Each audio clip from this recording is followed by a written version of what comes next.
Assalamualaikum. Waalaikumsalam. Selamat siang Ibu. Mari silahkan duduk.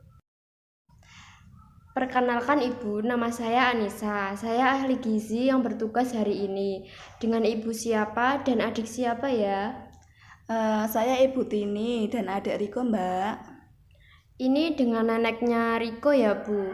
Kalau boleh tahu ibunya kemana ya? Iya Mbak, ibunya ini masuk kerja.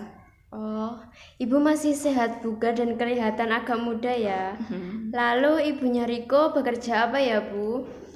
Ibunya Riko sendiri itu alhamdulillah bekerja di bank, Mbak. Baik Bu, sebelum dilakukan konseling, saya akan memberitahu kalau konseling ini akan berjalan dalam waktu 10-30 menit ya Bu. Sebelumnya ada yang bisa saya bantu? Cucu saya ini kelihatan sehat-sehat aja, Mbak. Tapi setelah penimbangan malah dirujuk untuk datang ke sini. Oke Bu, cucunya lucu ya Bu. Kalau boleh tahu, berapa umur Riko sekarang? Umurnya itu 24 bulan, Mbak. Apakah Riko pernah sakit atau ada penyakit lain Bu? Alhamdulillah sejauh ini cucu saya baik-baik saja. Cucu Ibu rutin dibawa ke posyandu juga kan Bu? Iya, Mbak, rutin. Sebentar ya Bu, saya ambilkan buku KMS atas nama adik Riko terlebih dahulu untuk melihat hasil penimbangan tadi.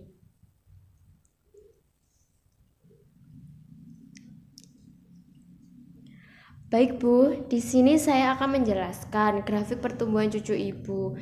Di sini kita lihat bahwa hasil penimbangan berat badan dan pengukuran panjang badan Riko itu tergolong lebih untuk usia 24 bulan.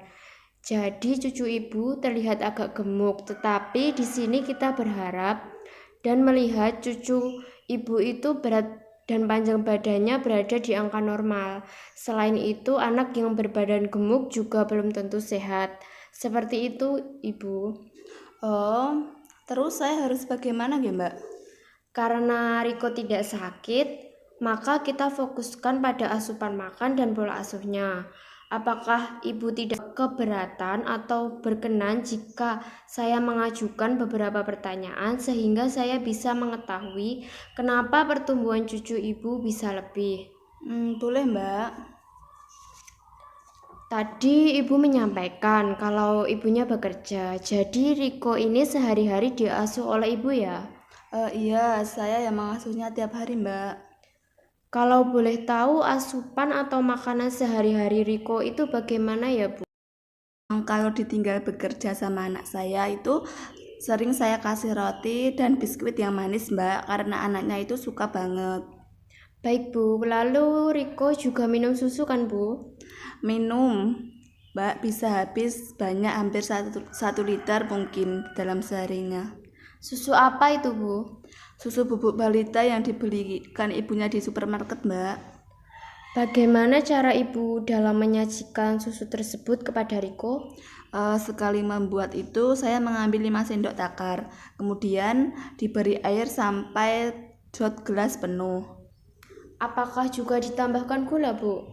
Ya, Mbak, ditambah 1 sendok makan. Untuk kebersihannya bagaimana ya Bu? Apakah Ibu juga mengajarkan atau menyuruh Riko untuk cuci tangan sebelum makan? Untuk kebersihan itu terjaga sih, Mbak, dan saya juga mengajarkan itu cuci tangan sebelum makan. Wah, hebat juga ya Bu. Bagus itu Bu. Lalu bagaimana asupan sayur dan buah yang diberikan untuk Riko Bu?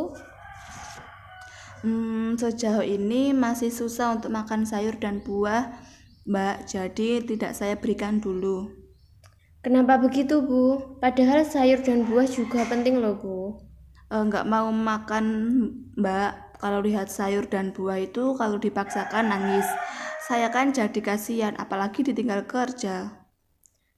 Baik Bu, aktivitas Riko kalau di rumah seperti apa ya Bu? Anak ini itu diam, nggak banyak gerak, suka di rumah terus dan jarang bermain di luar, Mbak. Apakah Riko juga suka menonton TV atau bermain game? Iya, Mbak, hampir setiap hari seperti itu. Yang penting saat ditinggal kerja oleh ibunya nggak rewel aja, udah alhamdulillah banget. Jadi kalau saat nonton TV atau bermain game, apakah juga dibarengi makan kayak yang disebutkan tadi, seperti makan roti, biskuit, dan sambil minum susu? Iya Mbak, tapi nggak sering banget sih tiap harinya. Baik, ibunya tadi kerja di bank ya Bu? Kalau boleh tahu juga, bapaknya Riko kerja apa ya Bu? Bapaknya sendiri menjadi guru Mbak. Lalu bagaimana keadaan kesehatan di keluarga ibu sekarang? Alhamdulillah sehat Mbak. Alhamdulillah ya Bu, apakah Ibu beranggapan bahwa dalam memberikan makan kepada Riko sudah termasuk memberikan makanan dan asupan gizi yang cukup? Saya merasa sudah cukup dan terpenuhi sih Mbak, soalnya anaknya juga nggak rewel. Baik Bu, dari yang Ibu ceritakan tadi ada beberapa alasan kenapa cucu Ibu tumbuh dengan keadaan agak gemuk walaupun kelihatan sehat. Asupan Riko yang kurang baik di mana terbiasa mengonsumsi bahan makanan sumber karbohidrat seperti memberikan biskuit sama roti tadi dan makanan manis dalam jumlah yang berlebih sehingga dapat tersimpan dalam bentuk lemak serta kalori lebih dan menjadikan Riko itu gemuk Bu. Riko juga tidak diberikan asupan sayur dan buah. Selain itu, aktivitas Riko yang kurang dan banyak diamnya serta lebih banyak menonton TV dan bermain game apalagi dibarengi dengan makanan kesukaannya dan minuman susu yang manis. Kemudian kurang bersosialisasi keluar rumah sebab anak seusia Riko itu perlu sosialisasi dengan lingkungannya dan untuk meningkatkan proses tumbuh kembangnya. Kemudian pemberian takaran susu yang kurang tepat, di mana seharusnya itu diberikan 3 takar sendok tetapi ibu malah memberikan 5 takar dan juga masih ditambah gula. Seperti itu ibu penyebab masalahnya. Oh alah, iya Mbak. Kalau boleh tahu pemberian roti dan biskuit manisnya itu seberapa banyak Bu? Kalau ditinggal kerja bisa habis 2 bungkus lebih sih Mbak. Dalam satu bungkusnya itu besar atau kecil Bu? Bungkus besar Mbak. Kenapa ibu memberikan makan yang berlebihan kepada cucu ibu? Mumpung anaknya mau makan, ya saya dukung-dukung aja Mbak sebagai neneknya. Apalagi kalau doyan banget seperti itu. Baik Bu, tapi itu kurang baik ya kalau yang berlebih-lebihan.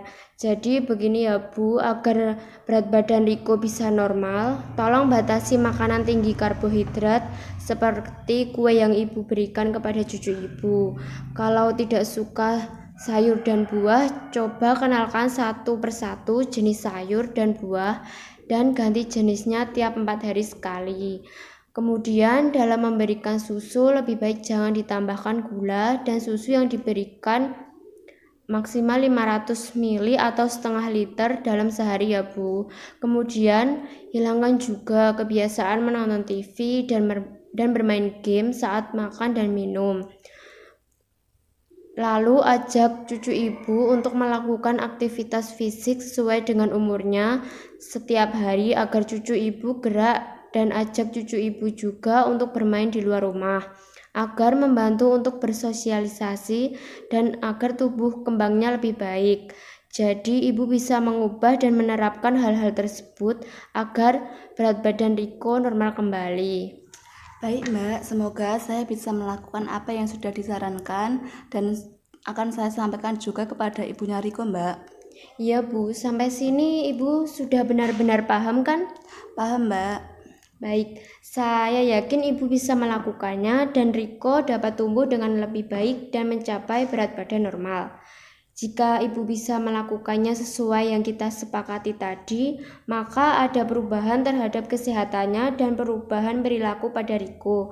Lalu kita buat kesepakatan ya Bu, apakah ibu dapat membawa Riko untuk datang kembali pada bulan depan? Iya Mbak, bisa. Baik Bu, kita akan lakukan pengukuran berat badan dan panjang badan pada Riko di bulan depan ya untuk mengetahui perubahan yang terjadi pada Riko. Sudah sesuai atau belum dengan apa yang sudah kita sepakati? Baik, saya usahakan akan membawa Riko ke sini lagi Mbak. Wah, Ibu sebagai neneknya hebat sekali ya. Oh iya Bu, kalau Riko ada masalah kesehatan bisa datang ke puskesmas kecamatan lebih awal. Saya tunggu ya Bu. Iya, terima kasih Mbak. Iya, sama-sama Bu.